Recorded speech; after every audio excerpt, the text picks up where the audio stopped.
سورت کا لب لباب ہے. اب ہم تھوڑی دیر کے لیے پھر اس کا تکرار کر لیتے ہیں کہ ہم نے سورہ کہف کے اندر کیا کیا سبق پڑھے. سورہ کہف میں کتنے قصے بیان ہوئے؟ 5 قصے بیان ہوئے. اس کا مرکزی قصہ کون سا تھا؟ حضرت آدم علیہ السلام کا قصہ تھا. اس سے پہلے کتنے قصے بیان ہوئے؟ 2 قصے. وہ کن لوگوں کے تھے؟ عوام الناس کے تھے. ان میں کیا کیا واقعات تھا؟ ایک تھا اصحاب کہف کا واقعہ.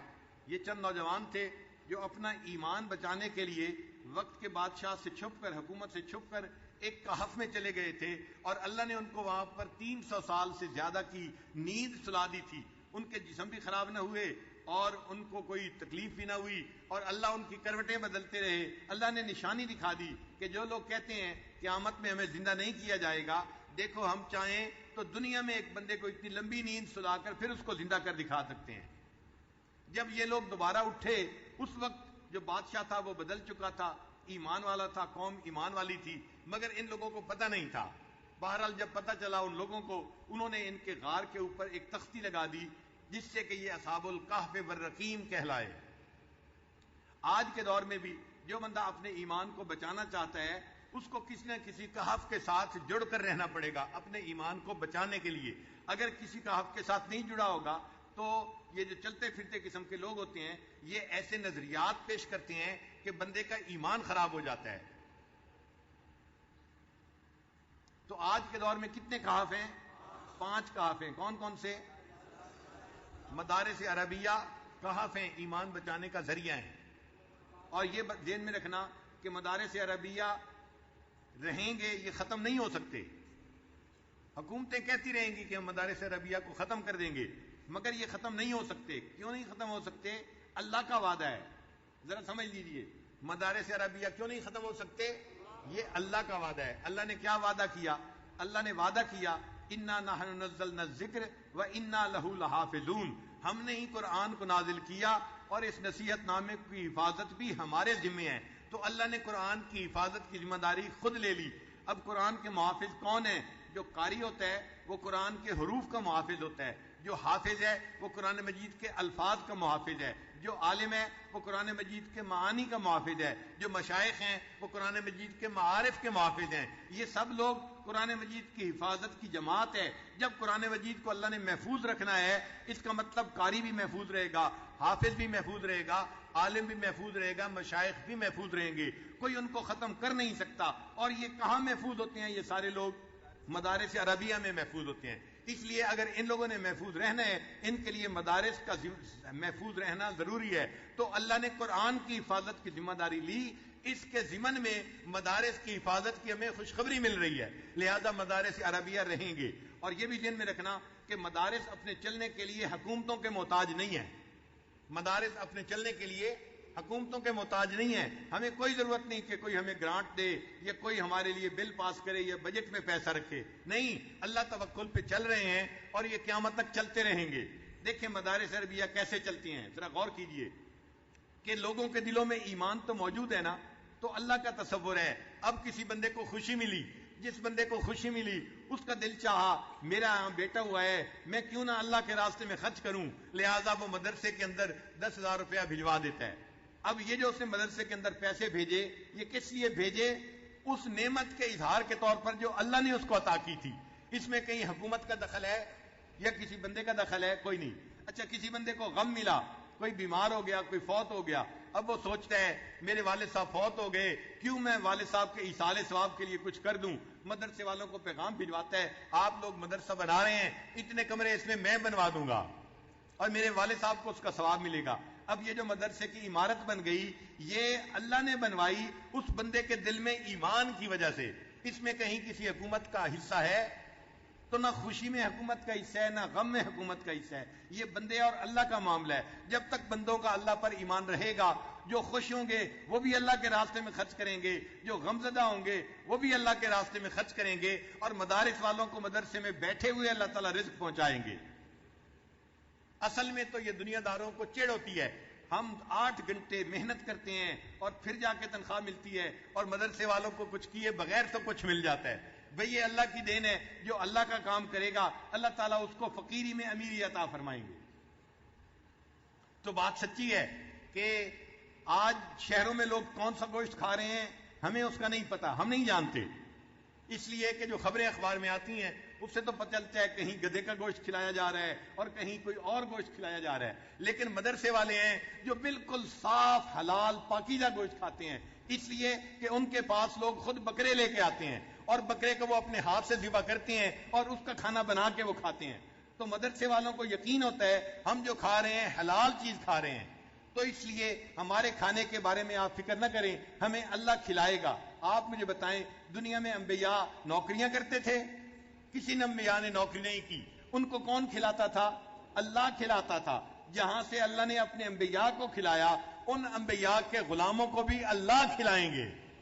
اس لیے ہماری روزی کے بارے میں حکومتوں کو فکر مند نہیں ہونا چاہیے، بھائی اتنا کافی ہے، ان کو پتہ چل جائے اتنے لوگ مدرسے میں پڑھ رہے ہیں، وہ مطمئن ہو جائیں، ان کا رزق اللہ ضرور ان کو پہنچائے گا، ان کے علاوہ جو لوگ ہیں ان کے لیے ہمیں فکر مند ہونا چاہیے۔ لہذا مدارس کا زیادہ بننا ملک کے لیے فائدہ مند ہے کہ بچے بااخلاق بنتے ہیں، بچوں میں انسانیت آتی ہے، حیا آتی ہے، اور وہ معاشرے کے لیے برکتوں کے اترنے کا سبب بنتے ہیں۔ حدیث مبارکہ میں ہے جس مسجد میں اذان ہوتی ہے جہاں تک اس کی آواز جاتی ہے اللہ تعالیٰ اس بستی کے اوپر عذاب کو نازل نہیں فرماتے۔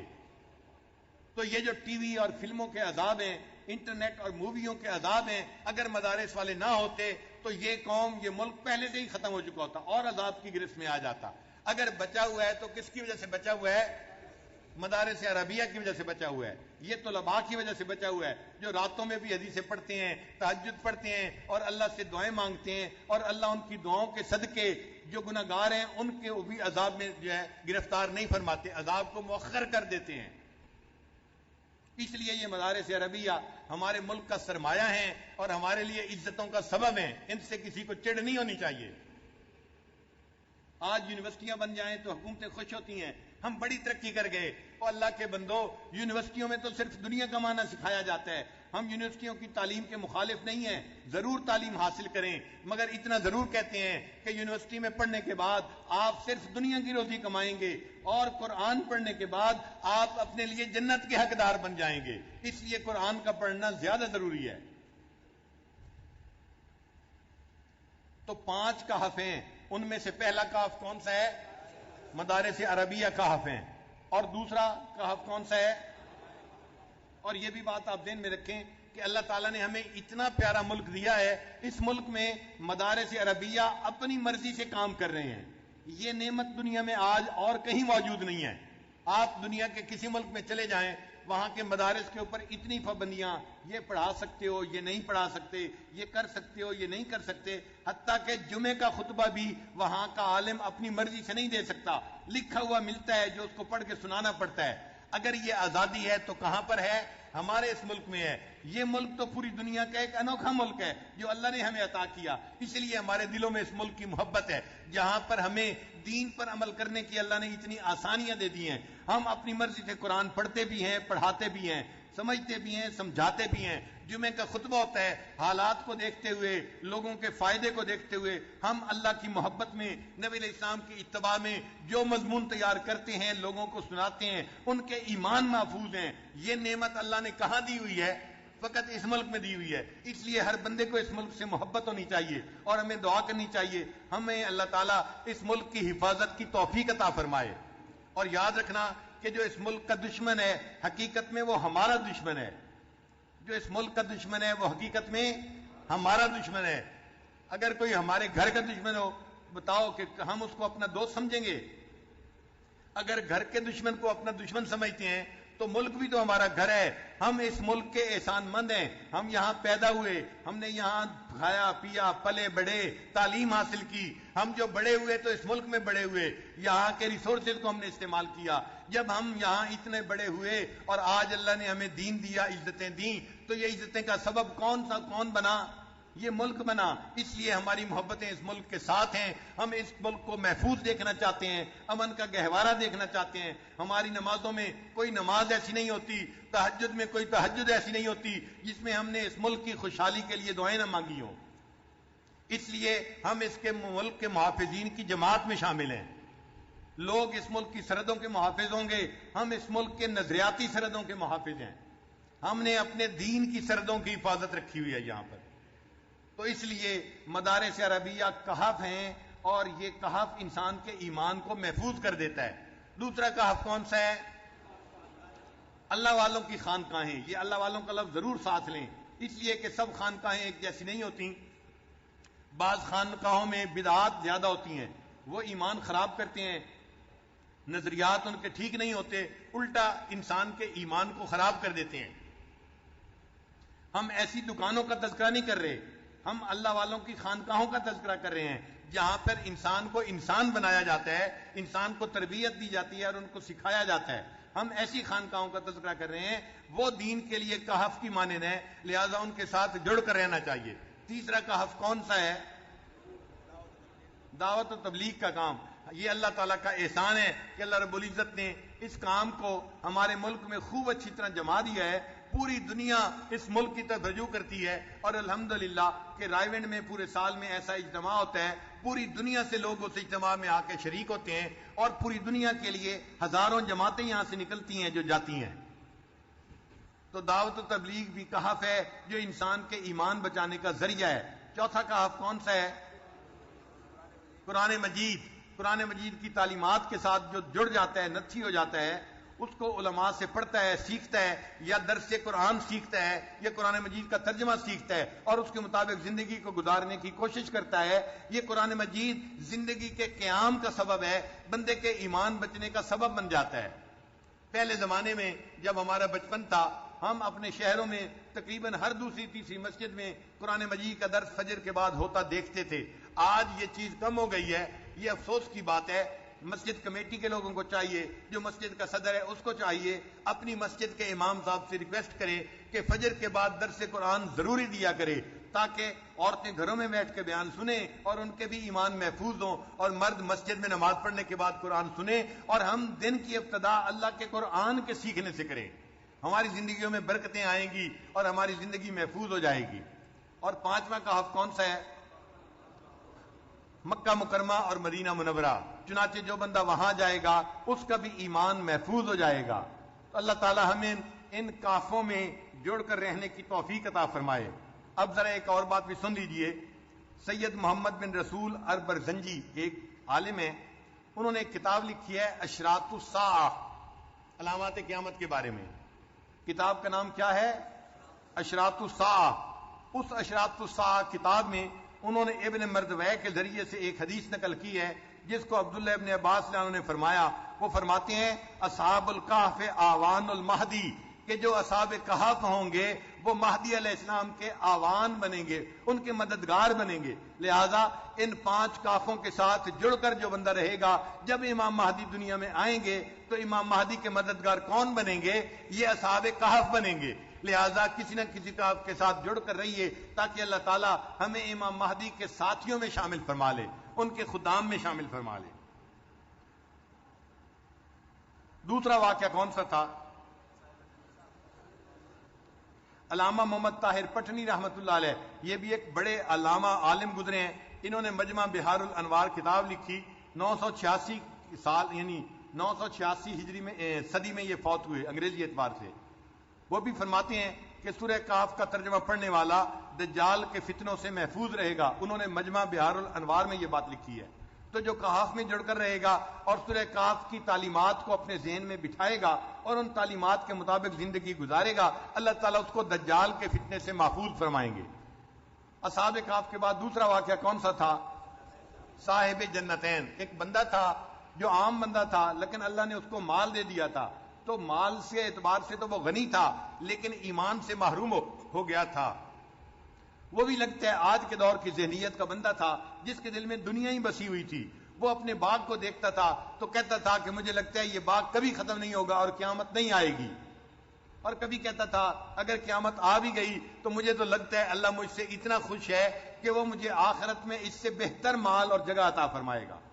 وہ بھول گیا کہ قیامت کے دن اعمال کا حساب ہوگا اور مجھے اپنے اعمال بنانے چاہیے اور مجھے اپنے ایمان کی حفاظت کرنی چاہیے.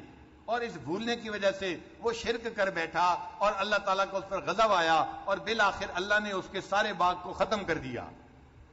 پھر وہ ہاتھ ملنے لگا، میں نے تو اس کو ڈیولپ کرنے کے لیے اتنا مال خرچ کیا تھا، میرا سب مال ضائع ہو گیا۔ اللہ تعالیٰ نے یہ واقعہ کس لیے بیان فرمایا؟ مقصود کیا تھا؟ کہ بندہ یہ سمجھے کہ اللہ تعالیٰ اگر کسی بندے کو نعمتیں دے تو نعمتوں کو کس کی طرف منسوب کرنا چاہیے؟ اللہ تعالیٰ کی طرف منسوب کرنا چاہیے۔ انسان کمزور ہے، اس کا دل چاہتا ہے میں اچھائیوں کو اپنی طرف منسوب کروں، اور یہ بہت بڑی غلطی ہے، بہت بڑی کوتاہی ہے، اللہ کو یہ بات ناپسند ہے۔ دیکھیں قارون نے اپنے مال کو اپنی طرف منسوب کیا تھا کہ اوتیت علی علم من عندی، یہ میرا مال مجھے میرے علم کی وجہ سے ملا ہے۔ اسی طرح فرعون نے بھی، اسی طرح یہ صاحب جنتین نے بھی اپنے باغ کو اپنی طرف منسوب کیا تھا۔ نتیجہ کیا ہوا؟ اللہ تعالیٰ نے قارون کو اس کے مال کے سمیت زمین کے اندر غرق فرما دیا، اور اس صاحب جنتین کے باغ کو اللہ نے آگ سے جلا کے رکھ دیا۔ تو جو نعمتیں اللہ دیتا ہے اگر بندہ اللہ کی طرف منسوب نہ کرے، اللہ تعالیٰ ان نعمتوں کو پھر واپس بھی لے لیتے ہیں۔ تو ہمیں یہ سبق سیکھنا ہے کہ جو کچھ ہمارے پاس ہے یہ کس کی وجہ سے ہے؟ ہماری وجہ سے نہیں ہے، یہ اللہ کی وجہ سے ہے۔ صحت ہمیں اللہ نے دی ہے، ایمان ہمیں اللہ نے دیا ہے، عزت ہمیں اللہ نے دی ہے، دنیا کا مال ہمیں اللہ نے دیا ہے، یہ سب کچھ جو ہے گھر دیا اللہ نے، بیوی دی اللہ نے، اولاد کس نے دی؟ اللہ نے دی۔ جو کچھ ہے ہمارا نہیں، کس کا دیا ہوا ہے؟ اللہ کا دیا ہوا ہے، اور اس پر ہم اللہ کا شکر ادا کرتے ہیں۔ اور تیسرا واقعہ تھا حضرت آدم علیہ السلام کا۔ اس واقعے میں بنیادی بات کیا سمجھانی تھی کہ لوگوں دنیا کے اوپر ریجھ کے زندگی مت گزارو، دنیا تمہارا وطن اصلی نہیں ہے، تمہارا وطن اصلی کون سا ہے؟ جنت ہے، تم جنت کے باسی ہو، دنیا میں تم خانہ بدوش زندگی گزار رہے ہو، کوئی یہاں رہتا ہے کوئی وہاں رہتا ہے۔ اور آج تو لوگ دنیا میں مختلف ملکوں میں مائگریٹ کرنے پہ بڑے خوش ہوتے ہیں، ہم جی کینیڈا کی مائگریشن لے رہے ہیں، ہم فلاں ملک کی مائگریشن لے رہے ہیں، یہ خانہ بدوشی ہے، گھر یہاں ہے یا گھر وہاں ہے، اصلی گھر نہیں ہے، یہ تو عارضی گھر ہے، اصلی گھر ہمارا کہاں ہے؟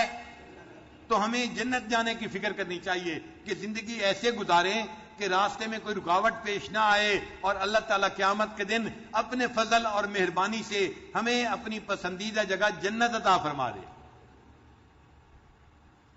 پھر چوتھا واقعہ کون سا تھا؟ حضرت موسیٰ علیہ السلام کا واقعہ۔ اس واقعے کا لب لباب کیا تھا کہ انسان کو جتنا بھی علم مل جائے، انسان یہ کبھی بھی نہ سمجھے کہ میں نے تمام علوم کو حاصل کر لیا۔ وَفَوْقَ كُلِّ ذِي عِلْمٍ عَلِيمٍ، ہر علم والے کے اوپر ایک علم والا ہوتا ہے۔ تو اللہ تعالیٰ نے حضرت موسیٰ علیہ السلام کو ایک بندے سے ملاقات کروا دی جو علم کی ایک ایسا شعبہ جانتا تھا جس سے کہ موسیٰ علیہ السلام خبر نہیں رکھتے تھے، وہ تھا اشیاء کی حقیقت کا علم۔ لہذا انسان کا علم جتنا بڑھ جائے، سائنس جتنی بھی ترقی کر جائے، سائنس کبھی بھی تمام اشیاء کی حقیقتوں تک نہیں پہنچ سکتی۔ سائنس کبھی بھی تمام اشیاء کی حقیقتوں تک نہیں پہنچ سکتی۔ لہذا اگر کسی کو علم ہو تو اس کو اللہ کی طرف منسوب کرے، اور یہی سمجھے کہ اللہ جو کرتا ہے اس میں خیر ہوتی ہے، بہتری ہوتی ہے، ہم پورا نہیں جانتے، اللہ حکمت کو بہتر جانتے ہیں۔ پھر پانچواں واقعہ کون سا تھا؟ سکندر ذوالقرنین کا واقعہ۔ یہ سکندر ذوالقرنین کون تھے؟ اللہ کے ایک نیک بندے تھے، یہ کوئی بادشاہ نہیں تھے، ایک عام بوڑھی عورت تھی، اس کا نوجوان بیٹا تھا، مگر وہ اللہ کے نیک بندے تھے، وہ اللہ کے ولی تھے۔ نیکی کی وجہ سے اللہ رب العزت نے ان کو دنیا کے بھی اسباب عطا فرما دیے تھے، اس لیے ان کو جس چیز کی ضرورت پڑتی تھی اللہ ان کے قدموں میں وہ اسباب پیش فرما دیا کرتے تھے، اور اللہ تعالیٰ نے ان کو علم الاسباب بھی عطا فرمایا تھا، جس کی وجہ سے وہ جہاں جاتے تھے لوگوں کی خیر خواہی کیا کرتے تھے۔ انہوں نے مشرق کا بھی سفر کیا اور مغرب کا بھی سفر کیا، اور اللہ نے ان کو اختیار دیا کہ آپ جس قوم کے پاس جا رہے ہیں یہ قوم ماننے والی نہیں ہے، چاہیں تو ان کو دین کی دعوت دیں، اور ان میں سے جو ایمان لائیں وہ بچ جائیں گے، اور جو نہیں مانیں گے آپ ان کو سزا دیں، اور اگر چاہیں تو ان کو ویسے ہی سزا دیں۔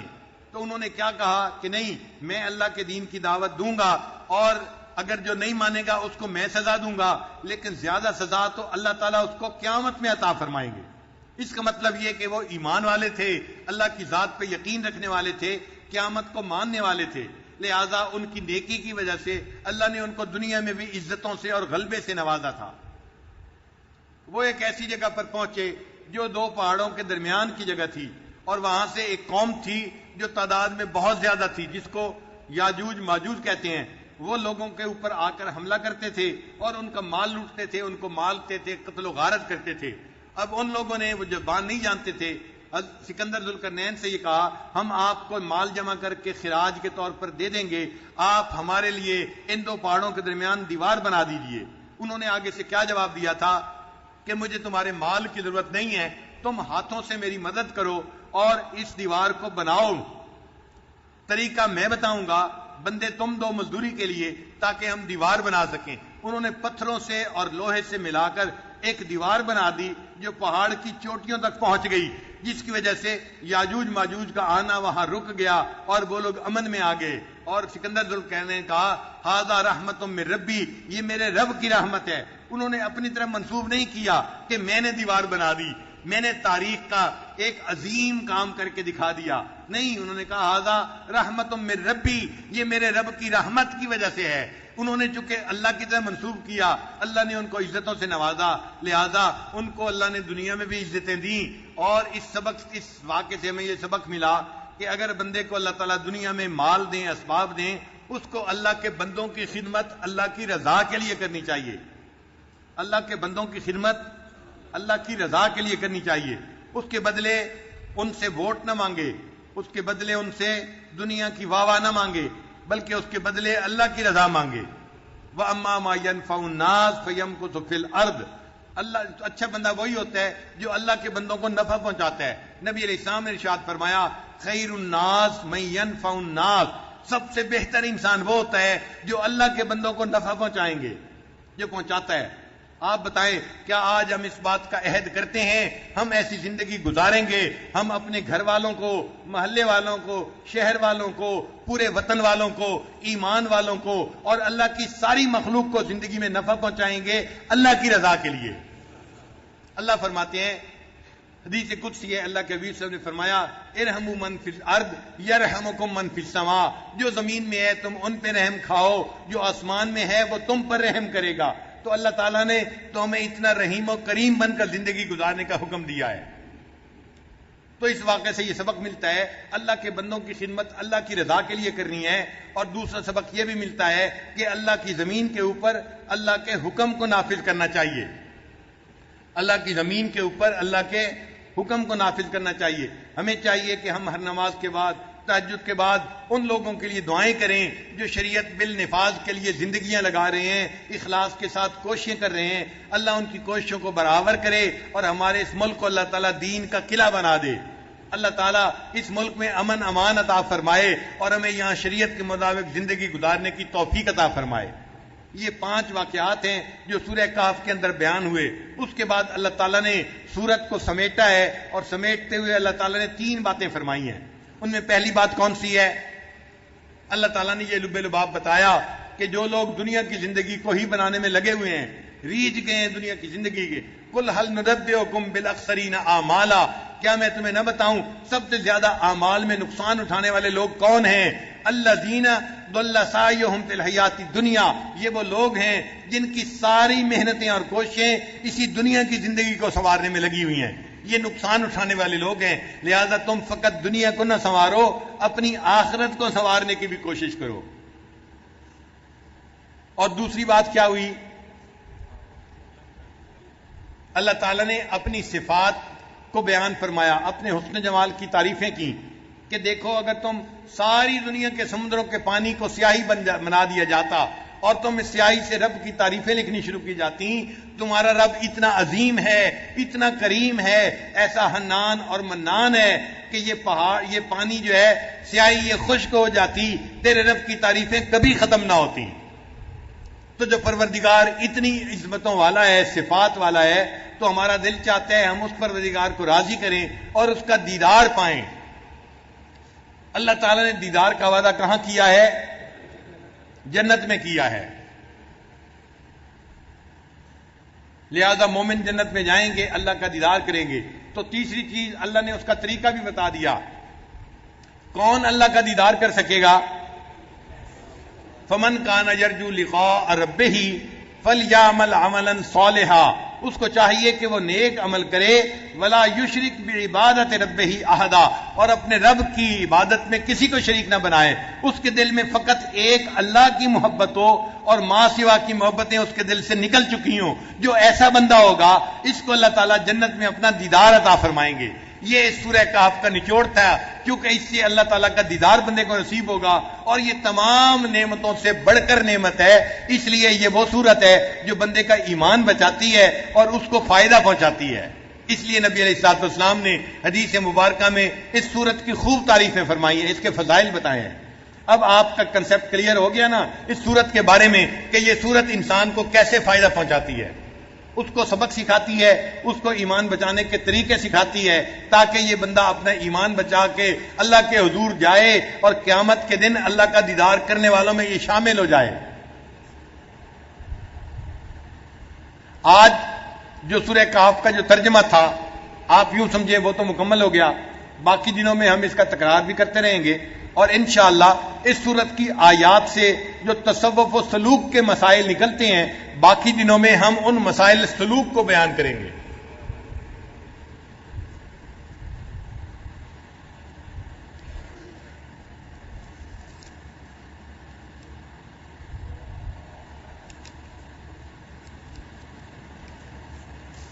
تھوڑی دیر کے لیے مراقبہ کر لیجئے، آنکھوں کو بند کر لیجئے، سر کو چھپا لیجئے، دنیا اور جو کچھ دنیا میں ہے اس سے ہٹ کٹ کے اللہ کی یاد میں ڈوب جائیے۔ انسان جب اپنے اندر جھانکتا ہے اس کو اپنی اصل تصویر نظر آتی ہے۔ اپنے من کے دریچے کو کھولیے اور اپنی اصل تصویر کو دیکھیے۔